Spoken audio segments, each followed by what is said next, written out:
네.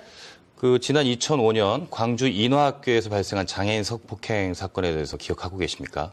네, 3년 전인가요? 영화랑 소설로도 나왔었죠. 그 당시에 많은 관심을 받았던 걸로 기억이 나는데요. 네, 그렇습니다. 관심을 넘어서서 온 국민적인 분노를 샀던 일명 도가니 사건이라는 사건입니다.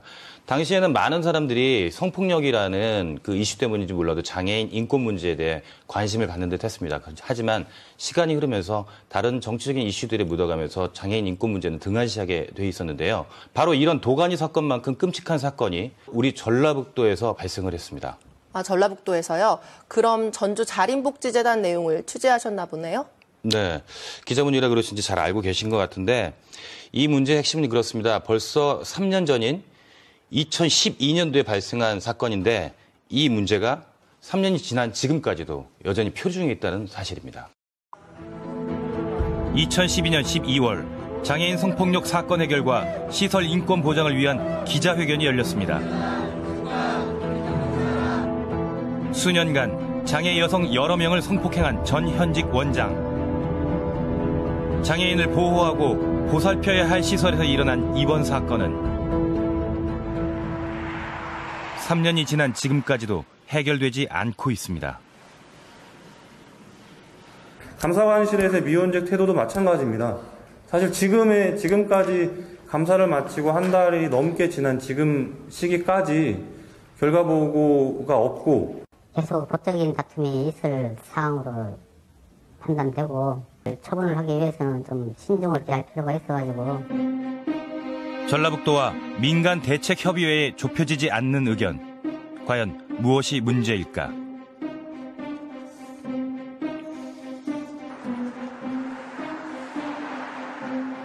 지난 8일 성폭력 가해자들에 대한 엄중 처벌을 촉구하는 1인 시위 현장을 찾았습니다. 자림 성폭력 사건 1심 판결로 이제 가해자들이 유죄 판결을 받게 되었습니다. 네, 이제 그 이후에 가해자들이 자기의 어떤 죄에 대해서 반성을 하기는커녕 오히려 인정하지 않고 항소심을 좀 제기하게 되었고요. 사건이 알려지고 2년이라는 긴 수사 끝에 2014년 7월 1심 재판부는 피의자 2명에게 징역 15년의 중형을 선고합니다. 그렇다면 자림복지재단은 어떤 곳일까? 자림학교와 지적장애인들이 거주하는 자림원, 그리고 보호작업장인 자림도라지를 비롯해 6개 시설을 운영하고 있는 전라북도 대규모 사회복지법인 자림복지재단. 재단 관계자의 이야기를 듣기 위해 인터뷰를 시도했습니다. 백지사님 생각은 거부하는 걸로 하고 죄송하다고 전해주라고 그렇게 문자가 왔네요. 이후 공식 취재 요청에도 협조가 어렵다는 답변뿐이었습니다.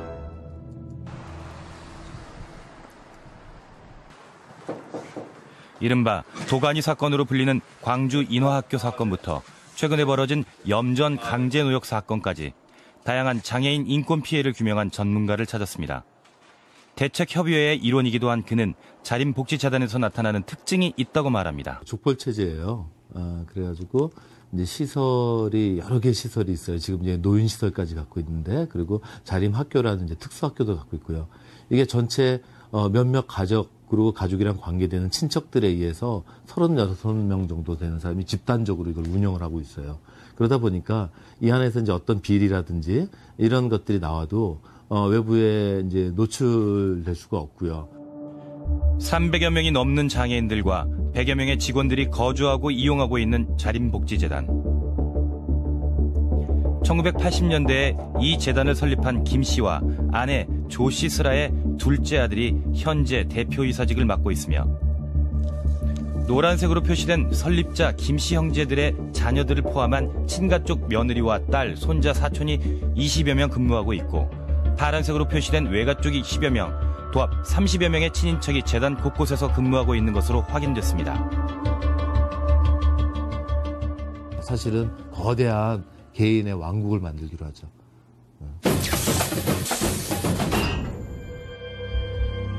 2011년 10월 전국적으로 시행된 장애인 생활시설 인권 실태 조사에서 나타난 자림복지재단의 문제. 그리고 그로부터 1년여 시간이 지난 2012년 7월 당시 근무했던 직원들이 경찰서에 고발장을 제출하면서 사건이 세상에 알려집니다. 우리는 당시 사건을 제보했던 공익 제보자를 어렵게 만나 세상에 사건이 알려지게 된 경위를 들을 수 있었습니다. 과거에 그 성폭행을 저질렀던 가해자가 잠시 외국에 공부를 하러 유학을 나갔었거든요. 그 가해자 원장이 다시 우리 원장으로 오게 되는 시점이 있었어요. 근데 그 이야기를 장애인분들이 먼저 들은 거예요. 듣고 성폭행을 당했던 여성 장애인분들이 벌벌 떨기 시작했던 거예요. 근데 그게 한두 사람이 아니었었던 거예요. 가해자로 지목된 조 씨는 대표이사의 친인척 중 한 명이었습니다. 자린복지재단에서 일하는 어머니와 고등학교 때부터 함께 시설에서 생활했다는 조 씨. 그런데 진짜 이런 일들이 일어났었구나 라고 해서 시설의 원장과 이사장에게 다시 보고를 했죠. 보고를 했는데 아무런 조치가 없는 거예요. 아무런 조치가 없이 시간이 6달 계속 지나가는 거예요. 그래서 이사장님하고 사무실 직원들이 다 같이 모였어요. 다 같이 모여서 얘기를 했는데 장애인분들을 보호하는 그런 대답은 하나도 안 하시고 가해자인 그 원장, 자기 조카죠. 자기 조카가 불쌍한 사람이다. 어렸을 때 이렇게 성장을 했었고 그래서 참 불쌍한 사람이기 때문에 우리가 그 사람을 이해해야 된다. 자꾸 그런 식으로만 얘기를 하셔서 그러면 이사장님은 이 장애인 복지기관이 누구를 위한 기관이냐. 장애인들을 위한 기관이 아니냐. 근데 대답을 아무 말씀을 안 하세요. 그렇다면 설립자의 아들이자 대표이사를 맡고 있는 김 씨는 어떤 사람일까? 현 재단 이사장이 이제 사회복지학과 교수죠. 그리고 시설이랑 관계되는 모든 사람들이 사회복지라든지 장애 관련해가지고 이제 전문가들이에요. 그러니까 지식층들이죠. 전문가들에 의해서 이런 일들이 이제 벌어지고 특히 여기서 이제 성폭행 때문에 지금 이제 1심에서 15년 형을 받은 사람만 같아도 외국에서 유학까지 하고 특수교육을 전공한 사람이에요. 이런 사람들한테 저지른 어떻게 보면은 화이트 칼라 범죄죠. 장애인들의 인권을 보호해야 할 시설에서 오히려 귀를 막고 사건을 외면했던 사람들. 사회복지학과의 교수이면서도 사건을 보고받고서 장애인보다는 친인척을 위해 사건을 덮으려는 태도를 취했다는 의혹을 받고 있는 대표이사. 그렇다면 이런 부분에 대해 관리감독기관은 얼마나 알고 있을까? 친인척 여부를 확인하기는 좀 어려운 그런 상태인 걸로 알고 있습니다. 별명 같은 이야기로 들릴 수도 있겠지만 하여튼 그런 부분에 대해서는 일단 지도감독관은 일단은 전주시에 있다는 말씀을 먼저 드리고요. 그렇다면 전주시의 입장은 어떨까? 네, 자리문 사건이 지금 현재 재판 진행 중인 사건이잖아요. 이것도 사회적으로 굉장히 또 민감한 사안이고요. 가지고 네. 그 인터뷰는 어려울 것 같고요.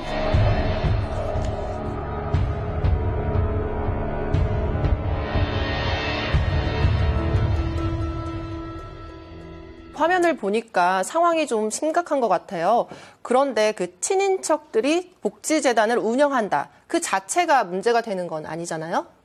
네, 그렇습니다. 사회복지사업법에 따르면 친인척이 임원에 가입하는 거에 대해서는 수에 제한을 두고 있지만 시설 운영하는 임직원회 같은 경우에는 그 수에 제한이 두지 않고 있습니다. 하지만 문제는 시설 내에 문제가 발생을 했을 때 친인척으로 되어 있기 때문에 이른바 제 식구 감싸기, 문제를 밖으로 드러내기보다는 내 식구를 감싸기 위해서 도덕적 해이가 발생한다는 거고 이것은 곧 은폐라든지 축소 시도 같은 것들이 충분히 가능한 환경이 된다는 데 있습니다. 네, 자린복지재단에 친인척만 근무하는 건 아닐 텐데요.